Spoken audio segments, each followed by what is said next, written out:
The Orlando Magic's offense grounds to a halt in Philadelphia. Why the answer is someone named Jalen Suggs needing to step up a little bit. We'll talk about how Suggs is struggling today on Locked On Magic.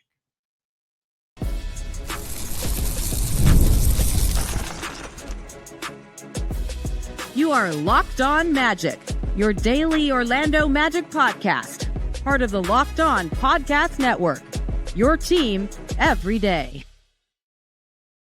And you are indeed Locked On Magic. Today is December 7th, 2024. My name is Philip Rossman-Reich. I'm the senior writer over at OrlandoMagicDaily.com. You can find me on Twitter at PhilipRR_OMD.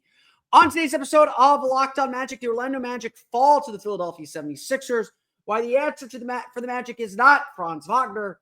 It's having someone else step up. All eyes on Jalen Suggs and what he needs to do to improve today on Locked On Magic. But before we do any of that, we want to thank you again for making Locked On Magic part of your day every day, whether you're listening to us first thing in the morning, whether it's right when we upload. We truly appreciate you making Locked On Magic part of your day every day. And you can make Locked On Magic even bigger part of your day Monday through Friday with the Locked On Magic daily newsletters, the one stop for ultimate team and league coverage delivered right to your inbox. Sign up for free now at LockedOnDaily.com. That's LockedOnDaily.com. Start your day with the all-new free Locked On Magic newsletter. Today's episode of Locked On Magic is also brought to you by FanDuel. You can start the season with a big return on FanDuel. New customers can place a $5 bet, and you'll get started with $150 in bonus bets if you win your first $5 bet. Visit FanDuel.com to get started. We've seen this story play out a lot with the Orlando Magic. We'll get the numbers when they come out. I don't think they're up on NBA.com as I'm recording this at about 1:30 in the morning. But the Magic miss a lot of open shots. The process of the Magic getting shots is fine, but the Magic miss a lot of open shots. And their offense just hits a wall. And while their defense keeps them in a lot of games, whether the Magic are able to win or not often comes down to whether they make enough threes in a row to win. In Friday's loss, 102-94 to the Sixers, that defense did its job. What was our defense rating in this game? I think I may have deleted that out now. A 107.4 defensive rating. The Magic are at about a 105, so slightly worse than average, but 107.4 is going to get the job done for almost any team. But the fact the Magic only scored 94 points, about a 96, 97 offensive rating, that's your problem. And the Magic will say, oh, we missed a ton of open shots. Shot 13 for 46 from three. That's actually 6 more threes than Philadelphia made and a better percentage as well. So maybe if the Magic shot 31, 32%, they would have won the game. Now, granted, the Magic missed 13 threes in the second quarter. They missed 18 straight threes between the second and third quarters before finally getting one to go down. That enabled Philadelphia to take control of the game. And then in the fourth quarter, frankly, the defense just kind of collapsed. The defense carrying so much weight just finally gave way as it could not hold Philadelphia down for too long. This is the NBA. They're going to give up points. And it's just how quickly you can stop the bleeding and then how many stops you can string along and pummel teams when you get those stops. Orlando scored only 32 points in the middle two quarters. As much as everyone's going to talk about the Jalen Suggs shot when the Magic were down by 4 with about 50 seconds left, a bad shot, Jalen copped to how bad that shot was. The Magic lost this game in the middle two quarters. They lost this game because of 21 turnovers. They lost this game because they gave up 15 free throw attempts in the fourth quarter when they needed their defense to step to kind of keep them in the game once again. The defense wasn't quite there. But that gets to the point of everything, doesn't it? At the end of the day, what we're really looking for is how do we decrease the pressure on Franz Wagner? How do we decrease the pressure on Paolo Banchero? How do we make their lives easier? How do we make their games easier? Because Franz had it tough. Yes, he scored 30 points, but he shot 10 for 23 and 3 for 12 from 3. 5 rebounds, 5 assists, 4 turnovers. Franz told the Orlando Sentinel and The Athletic after the game, you'll have to look at the tape, but he did not feel like he played well. Yes, we've gotten to the point with Franz Wagner where 30-point games aren't good games for him. or he can have a bad 30-point game. And frankly, I have to agree with him because he struggled a ton to deal with the switching that the Sixers were doing. And that's something he knows that they're going to start doing and start trying to force him to over dribble. And we know the problems with this offense. And it comes down to this. The Orlando Magic, their offensive philosophy is to get downhill. Get Franz, get Paolo, get them downhill. Get them going to the basket. That's the key to to unlocking this Magic team and unlocking this offense and getting things going. Get the two big forwards heading downhill, put pressure on the defense, force them to collapse, kick out to three-point shooters, and then they either attack off those closeouts or they hit the open threes. We're going to dive into some numbers on that in a minute. That's the Magic offense. We could say, oh, get some diversity, yes, get some more diversity in the attack, create some different ways to create this tension. At the end of the day, that's what the Magic are trying to do. And too often in these losses, we could go back to the loss against the Knicks. Franz Wagner had an incredible game against the Knicks on Tuesday. The problem was nobody else came with him. And we'll go through the box score in a little more specificity a little bit later on in the show. But here's your numbers. Franz Wagner had 30 points. Wendell Carter had 8. Good game for Wendell Carter. 8 points, 9 rebounds. Goga Bitadze had 9 points.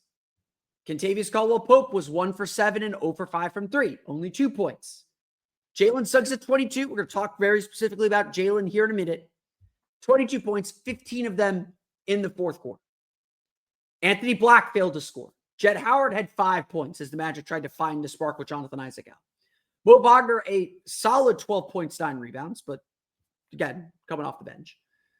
Tristan Da Silva goes scoreless in 13 minutes. Cole Anthony called in to Judy for the fourth quarter just to give the Magic some type of spark. Gave them that spark with 6 points on 2 for 3 shooting from 3. But also had 2 turnovers, had 4 assists as well in 13 and a half minutes. Whereas the Magic had only 3 players in double figures. Philadelphia had 5.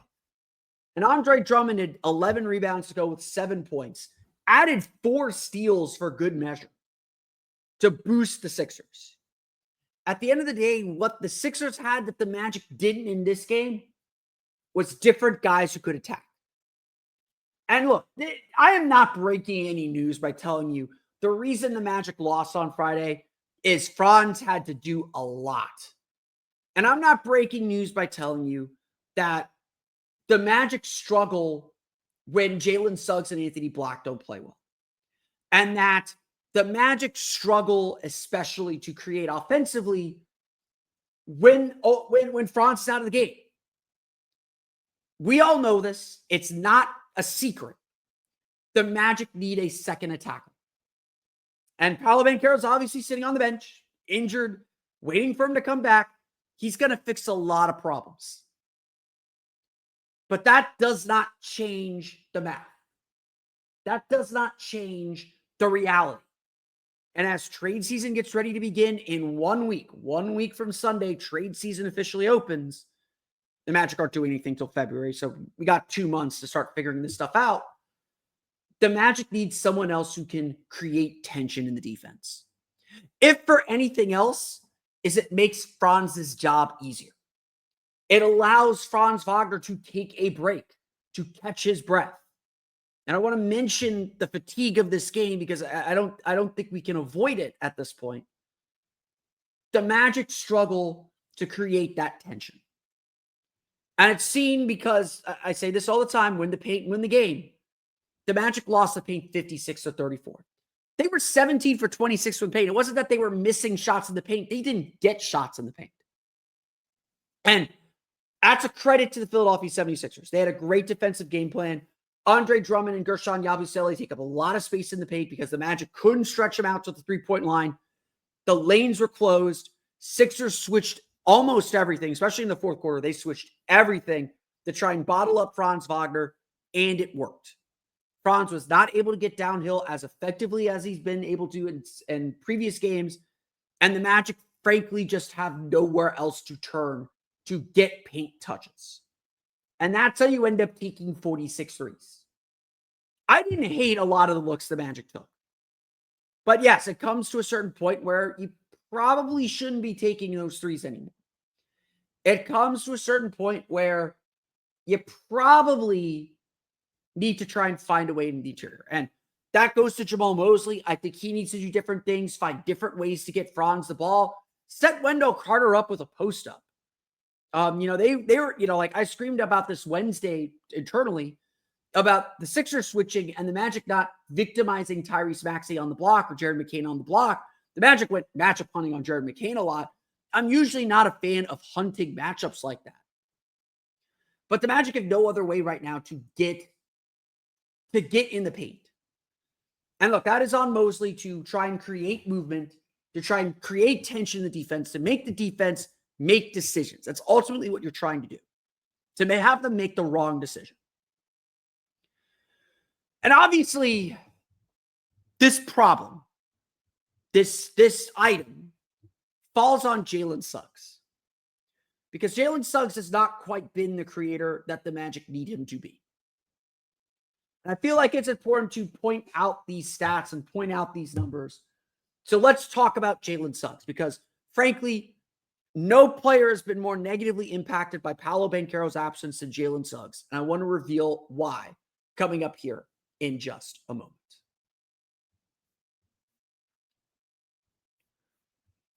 But first, today's episode of Locked On Magic is brought to you by our friends over at Robinhood Gold. With Robinhood Gold, you don't need a silver spoon to eat up the financial favors of the 1%.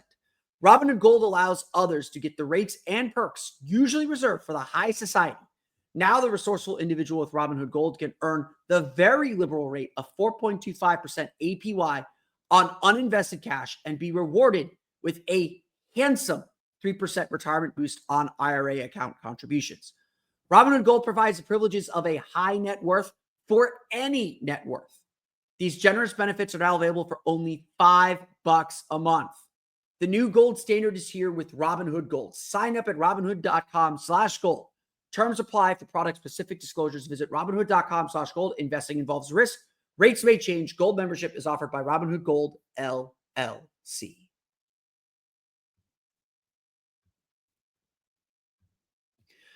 I want to start here, though.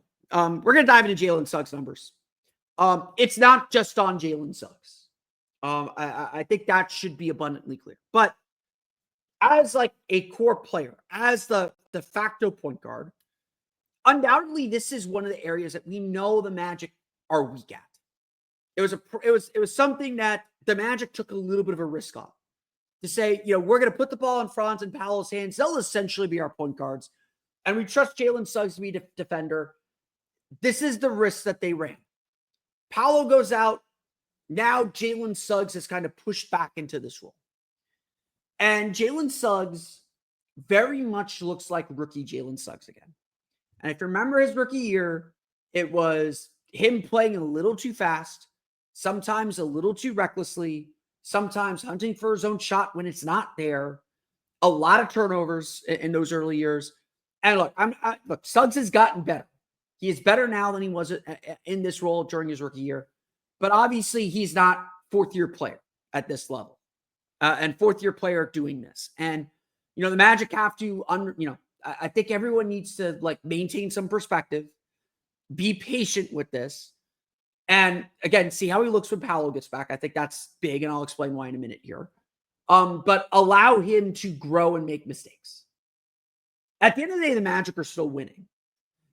All these things that I'm complaining about in this game or pointing out in this game, we know they're issues, but the Magic are still largely winning. Now, are they beating the teams they need to beat? Are they beating New York? Are they beating, will they beat Milwaukee? Are they beating the Cleveland's, the good teams on their schedule, the teams that they have to beat when they get to the playoffs? Obviously, I don't think the Magic are the team that they're going to be in the playoffs, but we knew this period without Paolo Banchero was going to tell us a lot. It was going to teach us a lot about whether Suggs could step into this role or whether he's just fine being that 3-and-D player. Honestly, if I had to look at this team my biggest criticism of the Magic and their roster construction is it feels very much like everybody is just one thing. To see Franz step into this heliocentric star role was a surprise to a lot of us. And it's good to know that he can do that. And that's something we've learned over the last month. But it feels like everybody else is just one thing. Jalen Suggs isn't a great 3-and-D guard and a point guard and a second scoring attacker. And that's what the Magic need. And so as we're looking at how this team's going to get better, like, yes, the Magic have to upgrade some talent. They have to bring in someone that can not only play a role alongside the Magic Stars and play off of the Magic Stars, but probably can also take over when needed. Like Suggs still scored 22 points. And I think this drives the point home. When Suggs makes shots like he did in the fourth quarter, everything looks good. He scored 15 of 22 points in the fourth quarter, shot 3 for 7 from 3 and 5 for 10 from the floor. He was able to get downhill to the basket. And guess what? The Magic scored 35 points in the fourth quarter. The Magic found their groove. They found some offense. And trailing by 17 at one point, they made it a game. They got within 4 with about a minute to play. They got themselves back into the game and nearly stole this thing back. Pretty undeservingly, but they nearly stole it back. The first quarter was all Franz Wagner. He had 15 of the Magic's 27 points in the first quarter. And then everybody else was silent. That's why the Magic need a second scorer. And that's why it has to be Jalen Suggs. 22 points, 8 for 19 shooting, 4 for 12 from 3, which means he's 4 for 7 on 2-point field goals. Get more 2-pointers, Jalen, get to the basket. 1 rebound, 3 assists, 3 steals, 3 turnovers. Just a grab bag of different things. And again, at the end of the day, the Magic were +2 with Suggs on the floor. So it isn't like he was so terrible. A lot of that is because he was on the floor when the Magic made their comeback in the fourth quarter. He played the entire fourth quarter, if I'm not mistaken. Again, 5 for 10, 3 for 7 from 3, 15 points. That changed the game. That flipped the game. And so, Suggs said it after the game. His approach wasn't different. His attitude wasn't different. He just made shots. And if that isn't the statement of all statements about this Magic offense, I don't know what is. Suggs just has been really inconsistent. Since Paolo Banchero's injury, Jalen Suggs is averaging 15.2 points per game. Pretty good number. Franz is up at like 26, 27. Jalen at 15. You had Mo at like 12. You're going to score some points. But here's the rub. He's shooting 40.1% from the floor and 28.1% from 3. His scoring is where the Magic wanted, but his efficiency is not. He is missing a lot of shots, and he's taking more shots because he is relied on to anchor that second unit lineup. And this doesn't get into his turnovers, 2.8 turnovers per game and against his 3.9 assists per game. Still turns the ball over a little bit too much. This point guard experiment's been accelerated because of the injury of Paolo. And yes, Suggs has had good moments. He's had bad moments. I would just describe him as inconsistent. And especially for a team that is trying to win, consistency is everything. Again, the Magic are still winning, so it's not the end of the world. Things aren't super urgent, but we're going to get to better competition here in the next couple of weeks. Obviously, we're all thinking about the playoffs, as we should already. Is this going to be enough to win in the playoffs? If Paolo, for some reason, has to miss a game in the playoffs, are the Magic still good enough to stay in that series? That's what Indiana and New York did during the playoffs last year. You still got to be good enough to win. You still got to be good enough to compete. And the Magic have been a little shaky. But no one has been as shaky with his shot since Paolo Banchero's departure than Jalen Suggs. And this is why, I'm describing this problem knowing full well the answer might be sitting on the bench waiting for Christmas to return. Paolo Banchero does indeed change this team. Small sample sizes granted. Here are the numbers. In the 5 games playing with Banchero, Suggs shot 42.5% on 8 3-point attempts per game. Finally, the volume 3-point shooter the Magic are looking at with the efficiency that they need. And this was with Kentavious Caldwell-Pope not making threes. So even if that number is an outlier, even if he was going to come back to his mean, so was Kenny. And so the Magic would be able to reap those benefits too. He was making, in addition to those numbers, he was making 53.1% of his 6.4 catch and shoot 3-point attempts per game. That means he is, and I'm not saying all these came from Banchero, but a good chunk of them did. That means he's getting the ball and catching it. Feet set threes, the kind of threes the Magic like. Since Banchero's injury, though, Suggs is shooting 31.3% on 4.2 catch and shoot 3-pointers. I already told you he's shooting less than 30% overall. He's shooting a worse percentage on nearly 2 fewer catch and shoot 3-point opportunities. I always caution these NBA.com stats I don't love, but they give you a little snapshot of things. Suggs shot 55.6% on 5.4 open 3-point or wide open 3-point attempts per game, where the closest defender is 6 or more feet away, according to data from NBA.com, before Banchero's injury. Since Banchero's injury, he's shooting 24.3% on 4.1 attempts per game. Again, fewer opportunities, lower percentage. This to me says everything about Suggs. No one has been, and I'm sure it is the same throughout the whole roster. And look, weighing sample size is a 5-game sample versus a 20-game sample now. Obviously,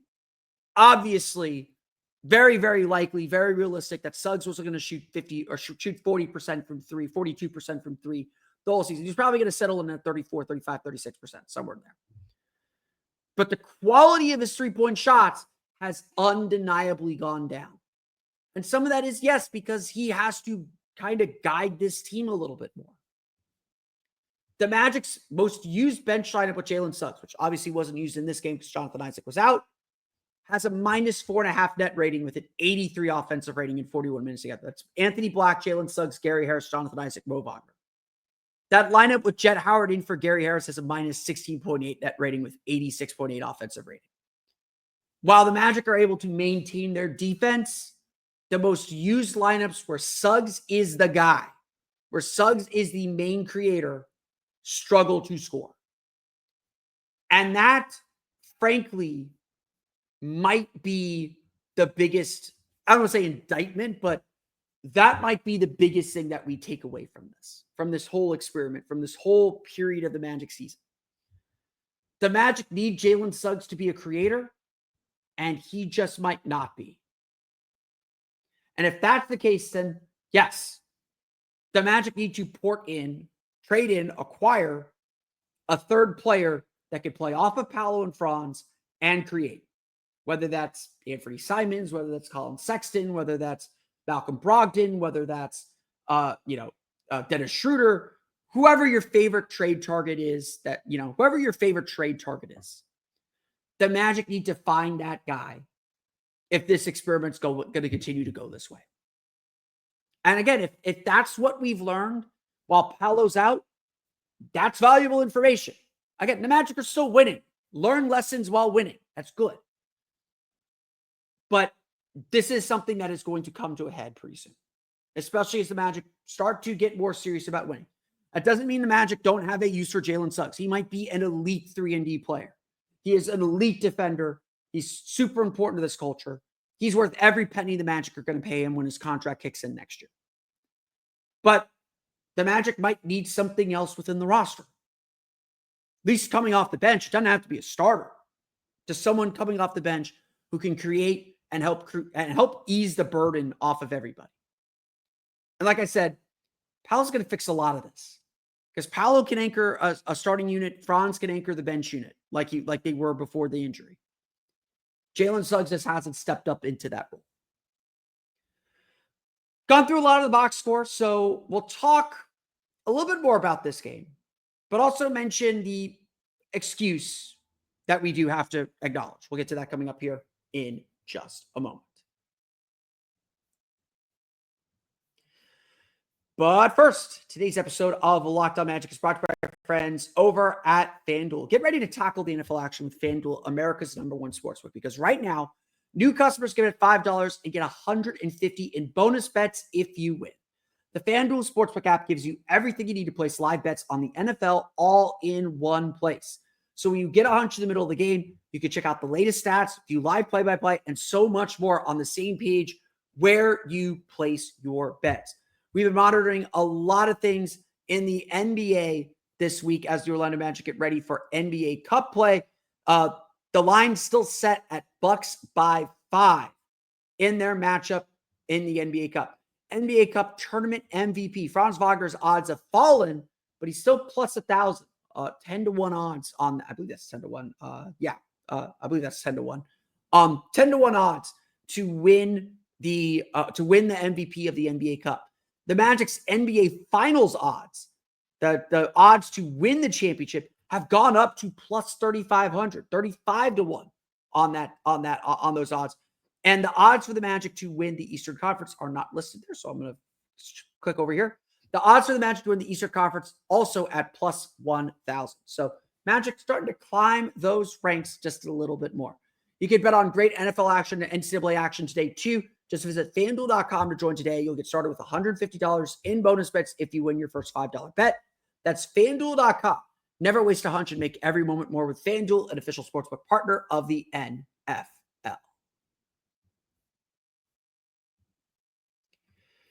I kind of went through a lot of the box score already, so I'm not going to belabor this point. But again, the numbers don't lie here. Magic shoot 42.3%, 28.3% from 3, 13 for 46, 15 for 17 from the line. They turned the ball over 21 times for 18 points. That was a big talking point for Jamal Mosley. The Magic matched that, even though Philadelphia only turned it over 16 times. So 18 points off turnovers for the Magic against 16 turnovers. A big difference in this, second chance points weren't even a big difference in this game. Philadelphia still got 10 offensive rebounds. Andre Drummond had 5 of them. They only scored 9 second chance points. They were 3 for 10. The difference was the ability to get to the paint. Philadelphia had 56 points in the paint to Orlando's 34. So as much as I said all those things about the Magic's inability to attack, and we know that's a weakness for this team, got to give a lot of credit to Philadelphia's defense. They clogged the lane. They were willing to let Orlando shoot. And not that Orlando let them off the hook, because again, I think, I can try and look it up real fast. I think that Orlando still got pretty good looks overall. And I'm not going to be upset with the team taking open shots. Even if they are missing, I'd rather them take open shots than not take open shots. NBA.com hasn't posted that data, so I'll come back online and tomorrow afternoon and give you that data about the quality of the shots the Magic were taking. Most of them were pretty good, and you can just feel the frustration. It's just been a thing all year. But I will note this. Orlando gets back into this game because of their three-point shooting. Orlando was plus 18, plus 6 three-pointers made over Philadelphia. This game just frankly came down to the Magic's inability to get consistent shots at the rim. And those misses, that stagnation, that's why the Magic lost. And, you're giving away possessions with turnovers in a game that's a low possession game anyway. You got to get a shot. And that's just going to continue to be a thing. The margins for the Magic are just really narrow, and their defense will do the job, but the offense has to do its part too. It doesn't have to do a lot. The Magic's offense just has to be average. It doesn't have to blow anyone away. They don't have to be the most efficient offense in the world.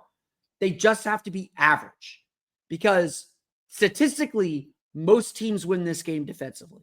To give up 102 points, to give up 26.9% shooting from 3, to get 18 points off 16 turnovers, to get 17 fast break points, to do all of that, you're going to win a lot of games. And so, we got to turn to the elephant in the room here. No one's going to use this as an excuse. Magic still had their chances to win. They still have to execute better. But especially the last 2 games, and honestly, I'd even say the New York game to some extent, the Magic looked tired. They look gassed. Franz Wagner looked gassed in the middle of that third quarter, and that is a dude that could run forever. The errors that the Magic were making are errors that a tired team makes. Being late on rotations, being late to offensive rebounds. That's what tired teams do. And the last day of a 9-game road trip is very tough. Even though the Magic didn't travel a ton, they spent 5 days in New York, a couple days in Philadelphia. It's really hard. If you've traveled, you feel that, and you're about to go home, you feel it. These are human beings. You feel it. And it's, of course, on them to overcome that, which they obviously didn't. It's part of the NBA schedule. But this Magic team has played a lot on the road. In fact, no team in the league has played more road games than the Orlando Magic so far this year. And we knew this was going to be the case.